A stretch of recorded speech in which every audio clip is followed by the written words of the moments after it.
ओम नमः शिवाय। तो आइए आज हम लोग जानने वाले हैं मृत्यु के बारे में। मृत्यु से क्यों ना डरे? बहुत लोग हैं जो मृत्यु से डरते हैं। बोलते हैं मृत्यु में जाने के लिए मतलब किसी का अगर मृत्यु हो रहा है तो उसमें जाने के लिए बहुत से लोग डरते हैं क्योंकि उनको देखना नहीं है मृत्यु। किंतु सबको पता है अंतिम सत्य जो है वो है मृत्यु। सबको एक दिन मृत्यु आने वाली है, सबको वो सत्य का अनुभव लेना ही है, मृत्यु का अनुभव। फिर भी लोग इतना क्यों डरते? बहुत से लोगों को लगता है मृत्यु जब आदमी की होती है तो उसको जब हम जलाते हैं फिर भी वो जिंदा रहता है। ऐसा कुछ लोगों को लगता है कि कोई लोग होते हैं मतलब हमारा मृत्यु कैसे होता है? हमारा जब मृत्यु होता है तब हमको इसके बारे में पता चलता है कि हमारा मृत्यु होने वाला है, हमारा समय निकट आ गया है। मृत्यु होने से 15 दिन पहले आपको आसमान पूरा नीला या तो पीला, नीला तो होता ही है आसमान, आपको नीला दिख सकता है, पीला भी दिख सकता है। मतलब नीला और पीला, पीला भी दिखने लगेगा आपको उस दिन से। यदि पीला भी दिख रहा है, नीला भी दिख रहा है, तो फिर आप समझ लेना कि आपका मृत्यु 15 दिन लगभग बाद होने वाला है। ये एक संकेत होते हैं। और दूसरी बात तो ये है कि आप मृत्यु से क्यों ना डरें? क्योंकि मृत्यु तो अंतिम सत्य है, फिर भी लोग इससे डरते हैं। क्योंकि लोगों को लगता है जब हमको जलाया जाता है, जब हमको ले जाता है, अर्थी पर लेटाया जाता है, तब लोगों को लगता है कि हम जलेंगे तो हमको तकलीफ होगी, हम जलेंगे तो हमको दर्द होगा। लेकिन वैसा नहीं होगा क्योंकि हमारी आत्मा हमारे अंदर नहीं है। हमारा शरीर मरता है, हमारा आत्मा नहीं मरता है। क्यों नहीं मरता है? क्योंकि हमारे आत्मा को अमरता का वरदान प्राप्त हुआ है, हमारे शरीर को नहीं। हमारा शरीर तो नश्वर है, वो मिट्टी का बना है, एक दिन मिट्टी में ही उसको जाना है, उसका राख ही होना है एक दिन। तो वो राख ही होता है और उसका मिट्टी ही होता है। फिर भी लोग इतना खुद को इतना ये करते हैं कि नहीं, मेरा शरीर, मेरा शरीर। तो ऐसा ना करें, अंतिम सत्य ही मृत्यु है। अंतिम सत्य ही है कि आपको मिट्टी में जाना है। आपने वो तो सुना ही होगा कि ये जीवन तेरा माटी का पुतला, माटी में ही मिल जाना, सब यही रह जाना।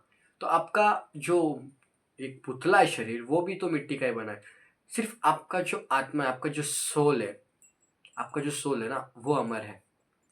जब आपका मृत्यु होता है तब आपके अंदर से ही आपके जैसा एक रूप खड़ा हो जाता है।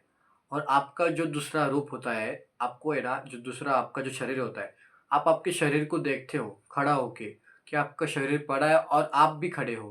मतलब आपके आपको आप पूरे एक जैसा शरीर होता है ना, वैसा आप पूरे होते हो।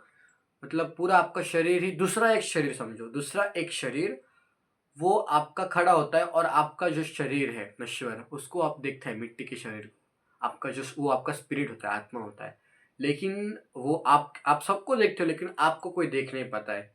क्योंकि आपका सूक्ष्म शरीर होता है, सूक्ष्म रूप होता है वो। इसलिए आपको कोई देख नहीं पाता है। लेकिन आप सब देख पाते हो, अनुभव कर पाते हो। आप देखते भी हो कि हमको स्मशान ले जाया जाता है, राम राम बोलते बोलते बोलते बोलते। और जब हमको स्मशान ले जाया जाता है, हमको जलाते हैं तो वो अपना ही होते, अपना ही बेटा जलाता है। लेकिन हमको लगता है कि मेरे घर वाले मुझे तो बहुत प्रेम करते थे, लेकिन वो खुद मुझे जला रहे हैं। एक बार आपका शरीर यदि खत्म हो गया, क्योंकि ऐसा बहुत बार हुआ है कि मरने के बाद भी लोगों का आत्मा शमशान में पहुंचने से पहले वापस शरीर में आ जाता है।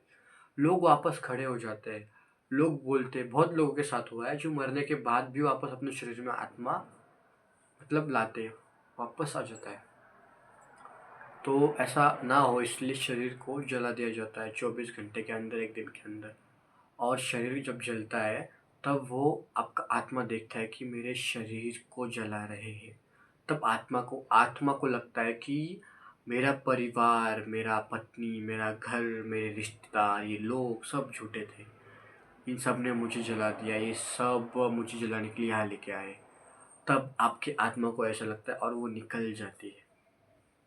तो यही है मृत्यु होने के बाद क्या होता है। मृत्यु होने के बाद आपको एक नई दिशा, नया वेग और एक नया रास्ता दिखता है, जो कि होता है यमलोक से होके गुजरना पड़ता है, आपको जाना पड़ता है। यदि आपके कर्म अच्छे हैं तो आपको जाना पड़ता है स्वर्ग लोक। नहीं तो यमलोक। यमलोक में जाने के बाद आप जितना भी आपने जन्म से लेके मृत्यु तक, अंत तक आपने जितना भी कार्य किया है, अच्छा और बुरा, आपको सब वहाँ पे ज्ञात होता है, आपको सब समझता है हमने क्या-क्या किया है, क्या-क्या किया है। तो हम उस वक़्त रोते हैं, नहीं भगवान मैंने ये नहीं किया, मुझे इसका सज़ा मत दो। लेकिन भगवान बोलता है ये तूने ही किया है। यदि आपके कर्म अच्छे होंगे तो आपको स्वर्ग ले जाया जाता है, स्वर्ग।